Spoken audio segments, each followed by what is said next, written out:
Next topic है हमारा इस चैप्टर का सबसे लास्ट टॉपिक का नाम है सॉइल एंड क्रॉप्स। यानी कि हम लोग बात करेंगे मिट्टी के बारे में और मिट्टी के ऊपर उगाए जाने वाले अलग अलग क्रॉप्स के बारे में, यानी कि फसल के बारे में। तो आइए बात करते हैं क्या लिखा हुआ है। बहुत सिंपल टॉपिक है, बहुत छोटा भी है, इसी के साथ हमारा ये चैप्टर भी कंप्लीट हो जाएगा। फर्स्ट पॉइंट है different types of soils are found in different parts of India. ये हमने आपको पहले भी बताया है कि इंडिया में लगभग हर जगह पर मिट्टी का जो क्वालिटी है क्या है, अलग है, टाइप भी अलग है। इसीलिए आप देखोगे इंडिया के लगभग हर जगह पर क्रॉप भी अलग अलग उगाए जाते हैं। ठीक है ना। कहने का मतलब यहाँ पे सिंपल सा ये हो गया कि इंडिया के हर कोने में मिट्टी अलग है, मिट्टी का क्वालिटी अलग है, इसलिए वहाँ पे फसल भी आपको अलग अलग नज़र आएंगे।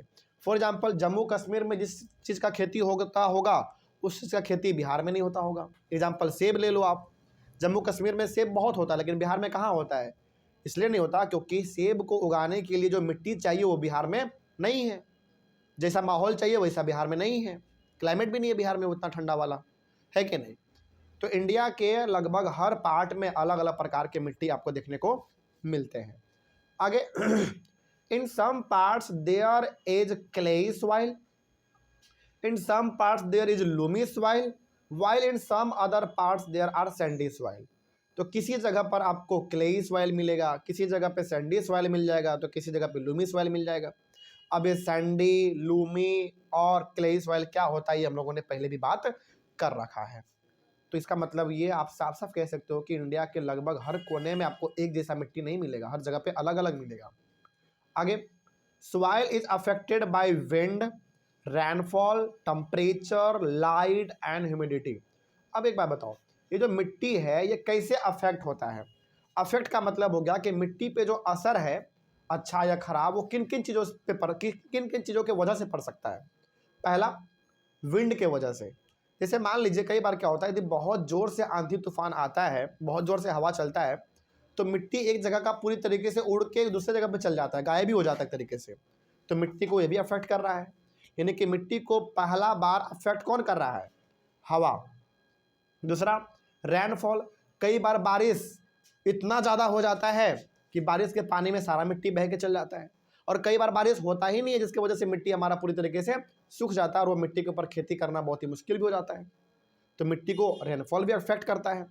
टेम्परेचर, टेम्परेचर कभी बहुत हाई हो जाएगा तो सारे मिट्टी को वो सुखा देगा, और बहुत ज़्यादा ठोस मिट्टी पे, बहुत ज़्यादा सूखे हुए मिट्टी पे भी खेती पॉसिबल नहीं होता है। समझ आ रही है बात? तो टेम्परेचर भी एक बहुत बड़ा अफेक्ट करता है सॉइल को। फिर से लाइट, वही रोशनी, अच्छा रोशनी रहेगा यानी कि लाइट अच्छा रहेगा तो मिट्टी ठीक रहेगा, लाइट कम रहेगा, सनलाइट कम रहेगा तो मिट्टी खराब हो जाएगा। ज़्यादातर मिट्टी में पानी नज़र आएगा आपको, और लगातार यदि किसी मिट्टी को पानी मिलता रहे तो वो भी ठीक बात नहीं है कि नहीं। टाइम टाइम पे पानी मिलना चाहिए, वो ठीक बात है। एंड ह्यूमिडिटी, मतलब पानी के बारे में बात कर रहा है तो पानी भी ठीक ठाक मिट्टी को मिलना चाहिए। मतलब कि विंड, रेनफॉल, टेम्परेचर, लाइट और ह्यूमिडिटी, ये सब चीज़ जो है अफेक्ट करता है मिट्टी को, यानी कि किसी न किसी तरीके से मिट्टी को नफ़ा नुकसान ये सब पहुंचाता है, प्रॉफिट एंड लॉस।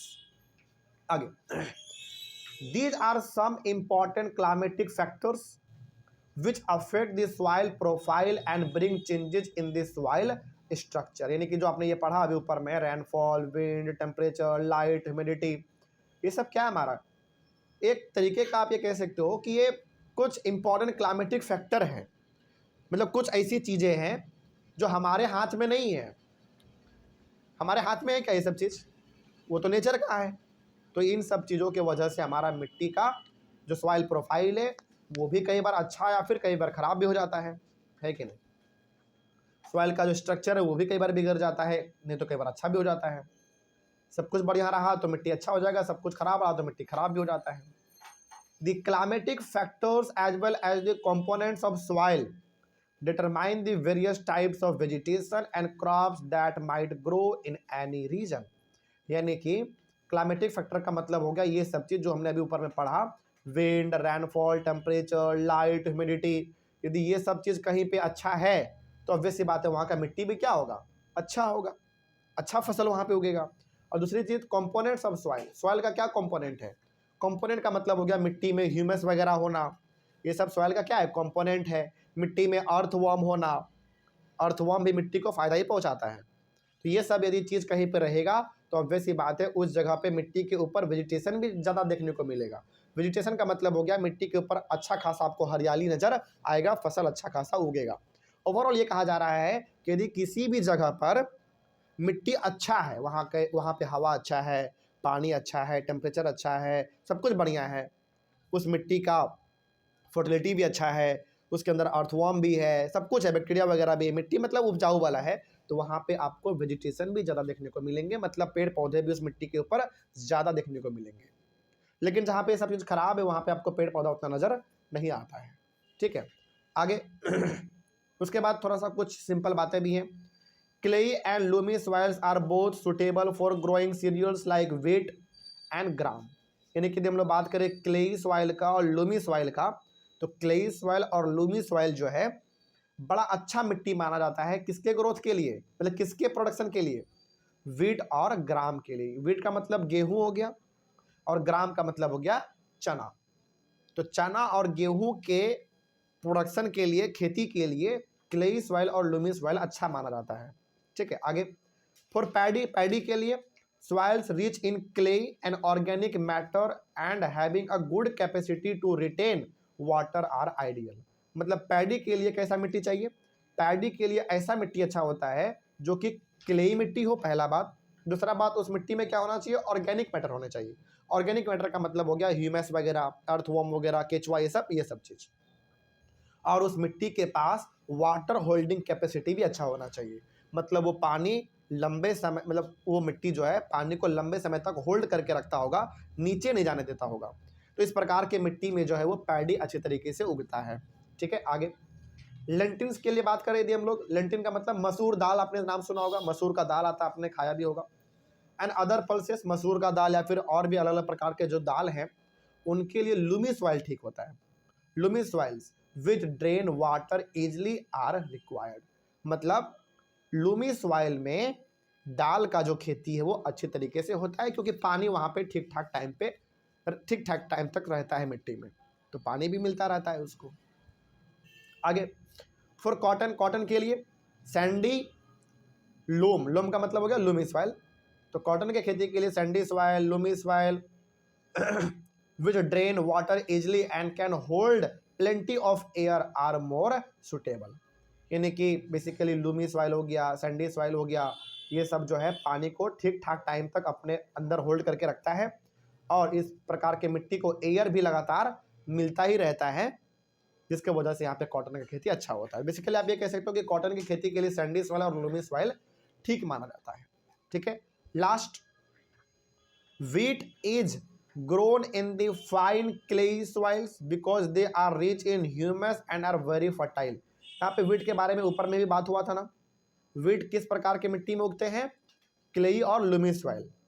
यहाँ पे बात हो रहा है केवल किसके बारे में, क्लेई सॉइल के बारे में। तो wheat is grown in the fine clay soil। Fine clayey soil का मतलब होगा क्लेई सॉइल जो है उसके जो पार्टिकल है बहुत छोटे छोटे होने चाहिए, बहुत पतला होना चाहिए, बहुत छोटा होना चाहिए। तो इस प्रकार के क्ले सॉइल में हमारा जो गेहूं है, व्हीट है, वो अच्छे तरीके से उगता है। और सबसे बड़ी बात, उस क्ले सॉइल में ह्यूमस भी खूब होना चाहिए। ह्यूमस का मतलब हो गया गाय का गोबर सड़ा हुआ, फिर से पेड़ का पत्ता, पेड़ का टहनी, ये सब जो सड़ जाता है, गल जाता है, फिर जाके हम लोग उसको खेतों में छिड़क देते हैं, उसी को हम लोग कहते हैं ह्यूमस। तो क्ले सॉइल में ह्यूमस होना चाहिए, तब जाके हमारा व्हीट अच्छे तरीके से ग्रो करता है। कोई दिक्कत इसमें? तो ये हो गया हमारा topic complete, soil and crops का कंप्लीट, और इसी के साथ हमारा ये चैप्टर भी हो गया कंप्लीट। अब बताइए चैप्टर में कहीं पर कोई दिक्कत किसी को? चैप्टर सिंपल था, एक दो बार आप अच्छे तरीके से इसको पढ़ लोगे, पूरे चैप्टर को रिवाइज कर लोगे, तो चैप्टर आपके कमांड में आ जाएगा। तो चैप्टर में रिविजन आप करना है आपको। इसी तरीके से हमारा ये चैप्टर कंप्लीट हुआ।